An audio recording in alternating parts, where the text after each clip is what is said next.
Hello and welcome to Markan Sugar Shack episode 2 and also to the YouTube Outer Rims where all the little channels are to be found.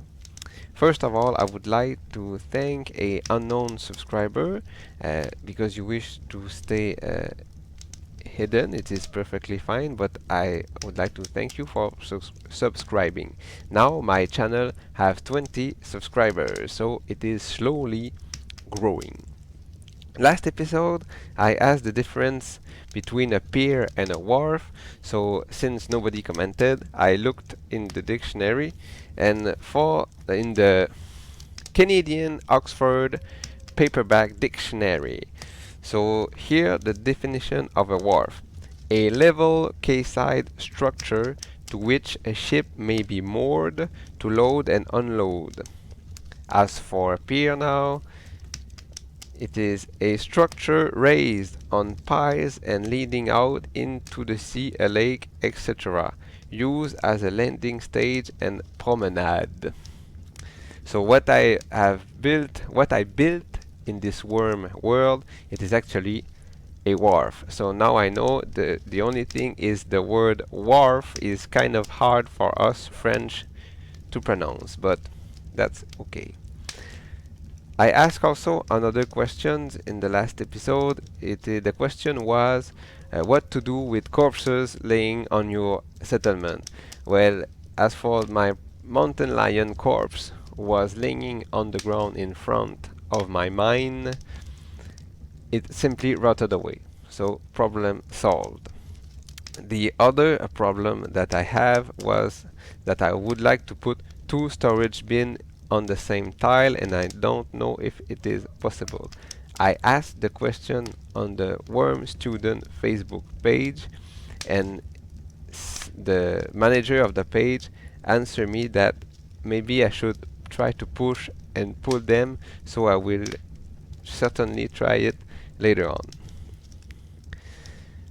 Now, this video will be in two parts. Part 1, I will show you the new thing that I have done since the last episode. Well, first of all, I went and get a new horse. So it is a venerable horse, so I had to breed him with her to have because he will die soon. So I need a new one. So a children, a baby horse who will grow in a big and strong horse, I hope. Also, what I've built is a road, so I can go from the mine to the wharf with more speed. And also, I have built the sugar shack. This is of course only the structure. I still need to put furniture in it. And the last thing I did also is to lay out my deed. You see here I have 3 spirit templars because I kind of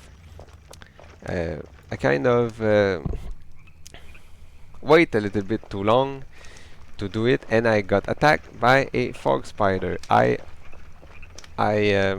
almost died, and I successfully lay out a deed, a very small deed, so the spirit templars can come and slay the fog spider, because here when you have your own server you don't have to pay for all the spirit templars. You can have 50 actually. I have 3, but if I want I can have up to 50. I also build the wooden floorboards, so it is well, it looked prettier for a wharf. Now, for the second part of the video, so that is why I wait for night time, because we will have story time here on the seashore with a nice campfire. So I'm gonna put that there, so you will have a nice view. Well, now I will tell you the kind of a short history of the maple syrup, because maybe you know it, maybe you don't. In real life, it is almost sugar time, what we call here in Canada le temps des sucres, so it translates by sugar time. So the maple sap will flow shortly, because you know you would need certain condition for the maple sap to flow, of course, to be briefly, the main condition is that the temperature during the day must be above 0 and during the night under 0 degrees Celsius. So now being in mid March, the temperature is now increasing, and maybe the sap will flow next weekend or the weekend after it. Of course, each year the time change because the weather, of course, is never the same, but it's always during spring. Here in Wurm Unlimited, uh, I I noticed that it is in fall actually. Of course, maybe being a Swedish game, the developers did maybe they didn't know it, or maybe they have another reason to put it during fall. But it is perfectly fine with me since this is a fantasy game, fantasy world. So here in Worm, the maple sap flow during fall, that's fine. So now, the maple syrup, the history of it. Where does it come from? Well, actually, the maple syrup, uh, nobody knows who invented it because it's certainly the Native American that discovered that the maple sap was sweet, and they probably drink it as a source of nutrition.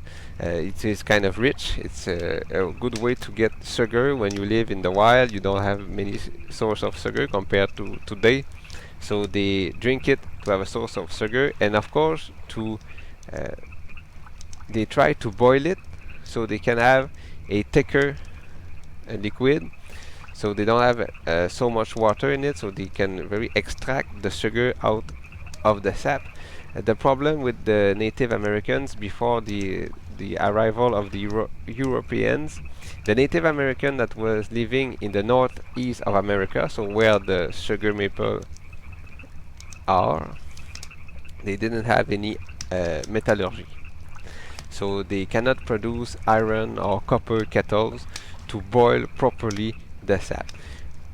So what the historians think is when the French settlers arrive, because of course the St. Lawrence Valley and the north and of New Brunswick is kind of the best place for the production of maple syrup. Actually, the province of Quebec is the first, the biggest production of maple syrup in the world because we have a lot of maple trees, sugar maple trees actually. So and of course the St. Lawrence Valley was colonized by French. Canada actually was first colonized by French settlers, and when they had contact with native tribe, in particular the Algonquins, which were the allies to the French, they kind of exchange, I think, information about it. So this is my opinion, but what I think happened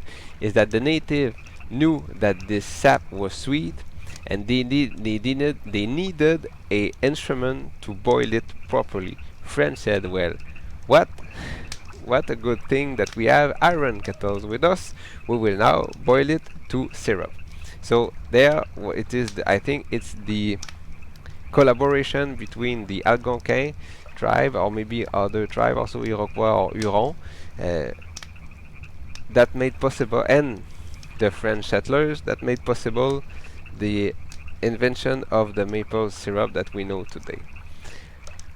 At the beginning, of course, it was very small production. It was mainly farmers, settlers, that during spring, of course, it is kind of a dead season. So in the woods, the snow is melting, so it's kind of hard to trade and to make trade, of course.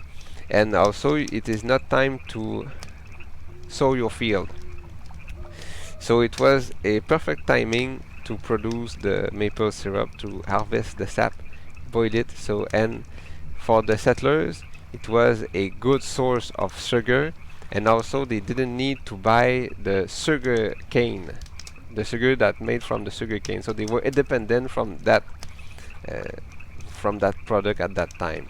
They didn't have to buy it, which probably was very expensive in the 1700 and the 1800. after that, so at that time they were only like very small production and always in syrup. In the 1800s arrived the maple sugar. So the maple sugar is actually uh, it's maple syrup, of course, at the beginning, but removed from all the water. So it's dehydrated maple syrup. It is a brown. It's kind of it looks like brown sugar, but it's from the maple sap originally. And then after the American Civil War were introduced the tin can, the metal spouts, and the evaporating pan. So with that came the industrial production of maple syrup. A- and uh, and through the years, the technology were improved, and nowadays there exists very big production of maple syrup. They don't even have to go to the tree to harvest the sap. They have tubes that are plugged into the trees, and the sap just flow directly in the sugar house, because when you have such a production, it is not a sugar shack, but it's called a sugar house, and they can produce the syrup from that. And they have huge tanks where they boil it and they transform the sap into maple syrup. Today, the sugar shack is also it's still a place where you produce maple syrup, but it's mainly a gathering place where people will enjoy traditional meals, traditional musics. They will sometimes go horse riding.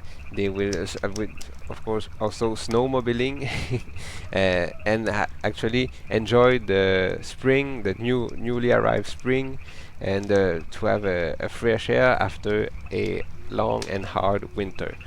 Uh, I'm kind of glad actually that winter is now finished. Of course, this year it was a warm, kind of well, no, I would not say warm, but more cool winter compared to last year. Last year was unbelievably cold. uh, but yeah, it's always nice when spring arrives, and it is nicer when you have a lot of sugar with it.